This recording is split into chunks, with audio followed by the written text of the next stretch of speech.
Y me hablaron, tú eres Carlos Madrigal. No, le dije, no, me está confundiendo, que yo no soy. Y como no, ya en eso se bajaron los soldados. Ya me detuvieron y súbelo, me pusieron mi chamarra y ya.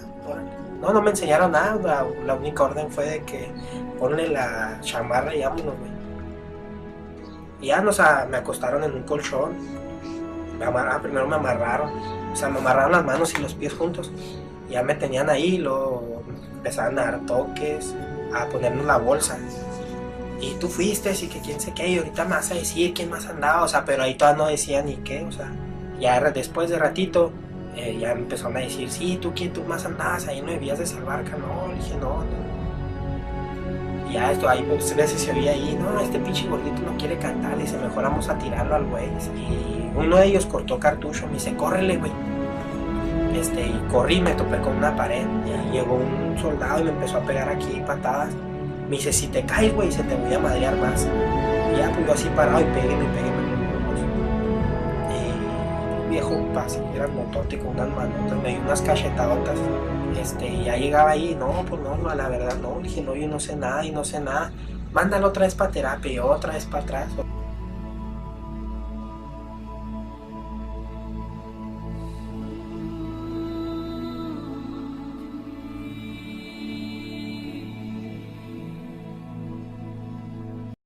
La Convención contra la Tortura y otros tratos o penas crueles, inhumanos o degradantes. El artículo primero dice: a los efectos de la presente convención se entenderá por el término tortura todo acto por el cual se inflija intencionadamente a una persona dolor o sufrimientos graves, ya sean físicos o mentales, con el fin de obtener de ella o de un tercero información o una confesión, de castigarla por un acto que haya cometido o se sospeche que ha cometido, o de intimidar o coaccionar a esa persona o a otras, o por cualquier razón basada en cualquier tipo de discriminación, cuando dichos dolores o sufrimientos sean infligidos por un funcionario público u otra persona en el ejercicio de funciones públicas, a instigación suya o con su consentimiento. El caso Israel Árzate. Nos remitiremos a los hechos concretos de este caso. El día 3 de febrero del 2010 es detenido el sujeto en cuestión, Israel Árzate, por elementos del Ejército Nacional cuando caminaba por las calles de Ciudad Juárez en Chihuahua, después de un día de trabajo. Lo confunden con otro individuo de nombre Carlos Madrigal. Después de esto, el individuo es llevado a una base militar en la que él dice que sufrió más de 30 horas de tortura, dentro de las que encontramos diversos métodos como toques eléctricos a diversas partes del cuerpo, golpes en todo el cuerpo, asfixia por bolsa de plástico colocada sobre la cabeza y la más importante y con la que el individuo considera que flanqueó es amenazas de muerte en contra de su familia. Un agravante que tiene este caso es que dichos hechos de tortura supuestamente ocurrieron en presencia de procuradores de justicia del estado de Chihuahua, así como agentes del Ministerio Público, los cuales estuvieron de acuerdo en todo momento con dichos actos. Debido a esto, el individuo fue obligado a firmar documentos en los que se responsabiliza de una masacre. Pues según ellos traían su investigación y decían que yo era un Carlos Madrigal. Digo que a lo mejor de ahí se agarraron y como necesitaban presentar algo para calmar a la ciudadanía. Traía una maquinita de toques, pero de pilas. Y pues me iba dando y me daba aquí en la sien, en la boca, en todos lados. Y ella se enojaba mucho porque se acababan las pilas. Que sigan pidiendo, o sea, justicia y que de verdad agarren a los que hicieron eso en peligro y anden afuera y vayan a hacer otra vez lo mismo, ¿vale? Y ahí estaba la procuradora y el procurador y a la otra, no sé si, a ese sí no lo ubico que quién sea ni nada, nomás sé que es Ministerio Público. Y ya que no, pues que no voy a hablar. Y órale, güey, mándelo para allá otra vez a la chingota, para que se hablan de y ya quiera aceptar todo. Ya hasta que me dijeron lo de mi esposa y que la iban a matar y eso, ya fue cuando les dije, no, pues yo le firmo lo que quiera. Pero, o sea, nunca me fijé que firmé ni nada. Y el video que me hicieron que hiciera, pues siempre estuve leyendo que, o sea, que es lo que dijera. O sea, yo nunca salió de mí. Ahí nos juntamos en la Avenida de las Torres, ahí en las salitas. El grupo con el que andamos. Un poquito más despacio, por favor. en el grupo en el que andábamos. La versión oficial señala que él fue detenido un día después, es decir, el día 4, en posesión de un vehículo robado, y que los militares, al percatarse de esto, lo detienen, y es en ese momento en el que él de manera espontánea decide declarar que había participado en los hechos de Villas de Salvarcar. La diferencia entre la versión oficial y la verdadera detención de Israel radica en que durante esas 30 horas que la autoridad omite es cuando él fue sometido a torturas. Hay varios elementos que nos permiten corroborar la versión de Israel. Cuando se hace la vinculación a proceso por lo de Villas de Salvarcar, hay dos inconsistencias graves. Por una parte, que existen los testigos de que él se encontraba en un lugar distinto a la hora que sucedieron los hechos de Villas, y que está el testigo que señala cómo fue detenido por los militares y no en la camioneta robada. Sin embargo, días después, cuando se le vincula a proceso, la fiscalía únicamente tiene la versión de los militares que en su parte informativo, y una prueba pericial arroja claramente que no se encontraban huellas de Israel en el vehículo. Sin embargo, la fiscalía omite dolosamente presentarle al juez esta prueba, e Israel es relacionado a una investigación por lo del vehículo robado. El caso de Israel Árzate ha tomado relevancia no solo nacionalmente, sino internacional, debido a diversos puntos que contiene el caso, como lo son inconsistencias en las acusaciones y en las declaraciones, también declaraciones de testigos a favor de Israel Árzate que no fueron tomadas en cuenta por el juzgador. También, a raíz de esto, se solicitó un amparo para el sujeto Israel Árzate, el cual se le fue concedido, y a raíz del testimonio, su declaración que fue obtenida, como mencioné anteriormente, por medio de la tortura, se declararon vicios en el proceso que como consecuencia tuvieron que el individuo se pusiera en libertad. Y el punto más importante, que hasta hoy en día no se ha resuelto la situación de la masacre de las Villas de Salvarcar.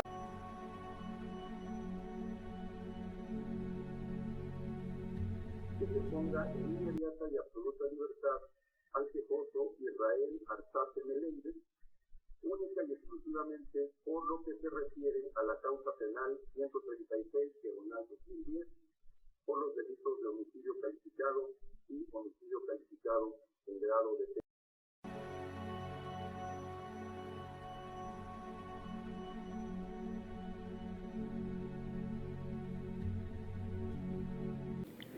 La Constitución Política de los Estados Unidos Mexicanos, en su capítulo 1, reformado en junio de 2011, ahora a la letra de los derechos humanos y sus garantías.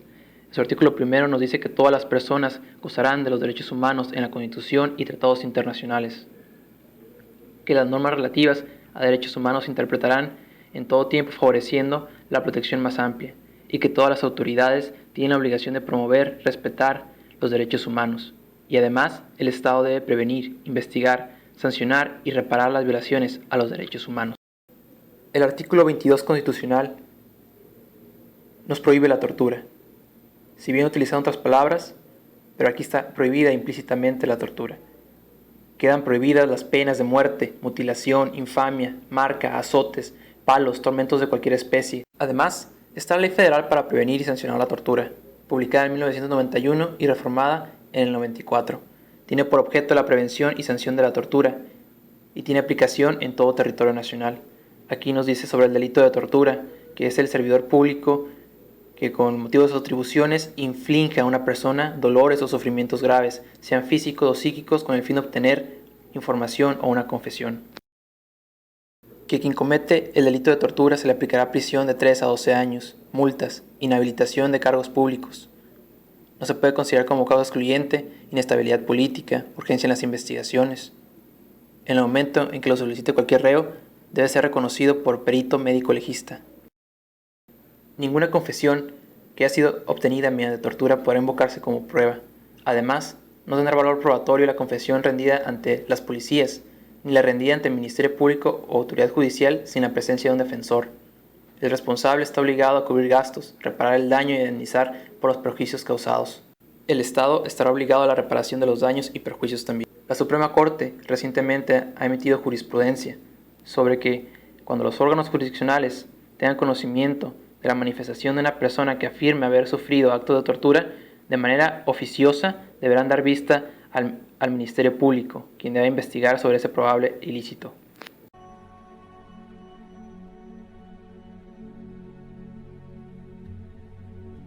También está la Declaración Universal de los Derechos Humanos, que prohíbe la tortura.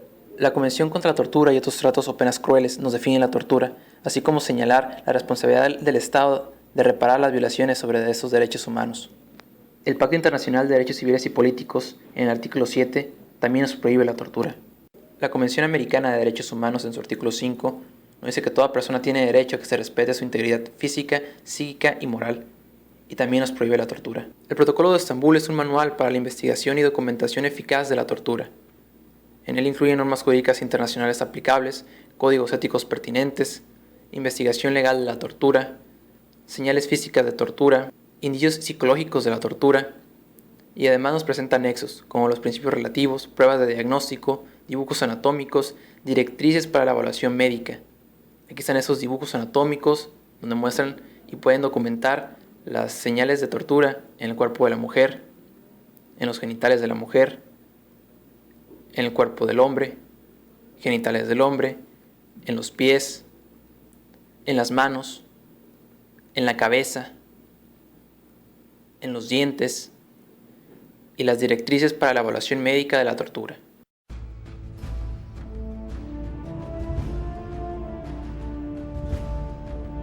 Hay que recordar que la tortura solamente tiene la finalidad de arrancar confesiones, de arrancar imputaciones, y en ese sentido, más que hacer una señalización a la autoridad, lo que estamos tratando de hoy es crear los mecanismos de identificación y de prevención. No hacemos ninguna tortura, ¿sí? Todo está de conformidad con la ley. Este personal se entrega a la autoridad correspondiente con el examen médico respectivo, y únicamente lo que nosotros hacemos es el ejercicio de la fuerza necesaria para someter al individuo y ponerlo a disposición.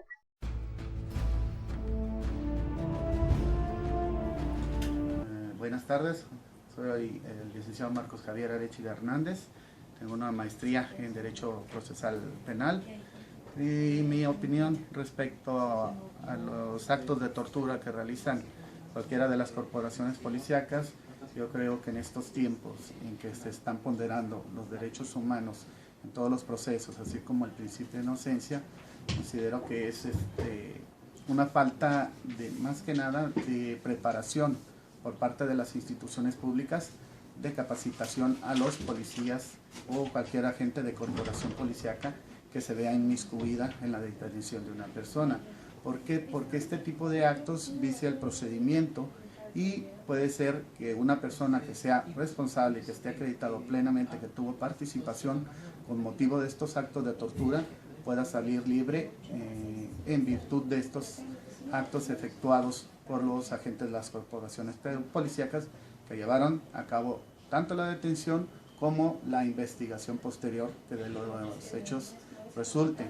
Las medidas que se han tomado, que se han llevado a cabo o que se están tomando actualmente consiste únicamente en realizar una denuncia, cerciorarse de la información de los actos de tortura. Primero tiene que, por parte del indiciado o del procesado, dependiendo de la etapa en que se encuentre, tiene que haber una denuncia por parte de él de haber sido víctima de tortura. Posteriormente a esto, corroborar la información, es decir, que exista dentro del procedimiento alguna fe de lesiones o, en su defecto, algún certificado, ya sea psicológico o médico, para determinar la existencia de que efectivamente existieron esas lesiones y que sean directamente ocasionadas por alguno de los agentes policíacos que participaron tanto en la detención como en la investigación de los hechos delictivos que dieron origen a la causa penal de las que nosotros tenemos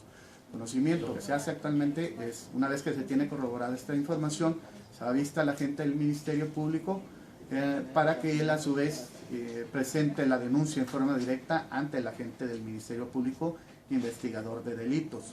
Al efecto se le manda un oficio y se le acompañan copias de toda la causa penal Igualmente se remite también un oficio a Derechos Humanos para que ellos por su parte le den seguimiento y no nada más Procuraduría pueda encubrir en un momento dado a sus propios agentes, que pueden ser los que hayan ocasionado esas lesiones. Esta medida yo la considero todavía ineficaz. Yo pienso que falta darle mayor seguimiento a este tipo de actividades, porque si vamos a entrar en un nuevo procedimiento penal, no podemos hacerlo con este tipo de conductas que llevan a cabo los agentes. Entonces hay que establecer un protocolo de actuación específico para los policías de todas las corporaciones policíacas de cualquier nivel, y que se les dé capacitación sobre todo, que es por donde empieza nuestro sistema, porque nuestro sistema comienza con la detención del delito y para eso está la policía preventiva.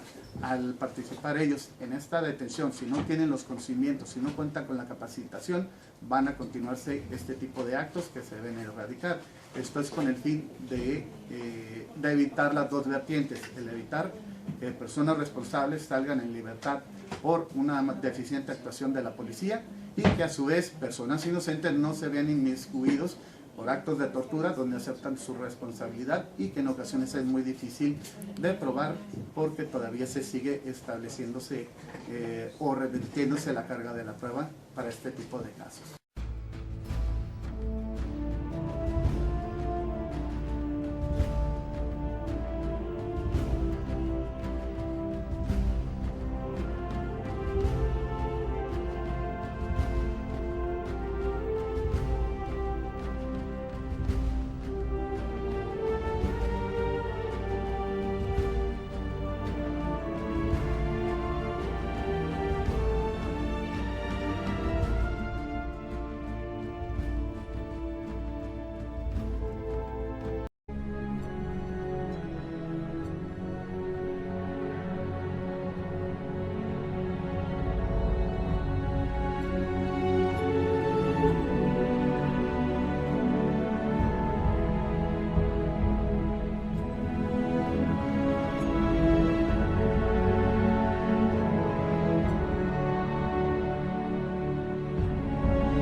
El Ministerio Público no puede consignar a una persona teniendo solamente como medio de prueba la confesión. Debe de acompañar los demás medios probatorios. Entonces, aquí el problema es que el Ministerio Público, en su facultad investigadora, no está haciendo bien su trabajo para que la confesión tenga valor probatorio.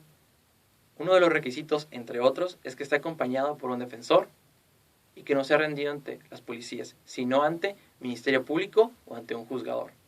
Entonces, si el Ministerio Público vicia el procedimiento desde la averiguación previa, al final la persona vía amparo puede dejársela en libertad.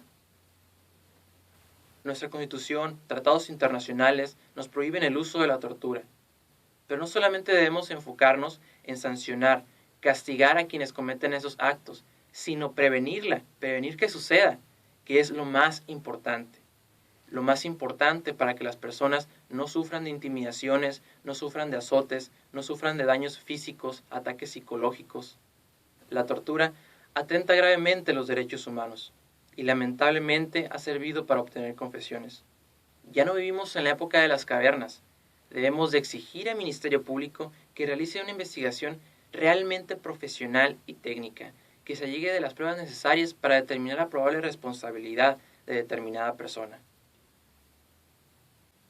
¿Que si llega a justificarse la tortura? Mi respuesta es no. La tortura jamás debe llegar a justificarse bajo ninguna circunstancia. Entiendo la preocupación de las víctimas, entiendo la frustración del Ministerio Público, pero es una incapacidad del Estado para hacer frente a esas situaciones. El momento en que lleguemos a aceptar el uso de la tortura para ciertos casos, ese momento significará un retroceso total como civilización humana.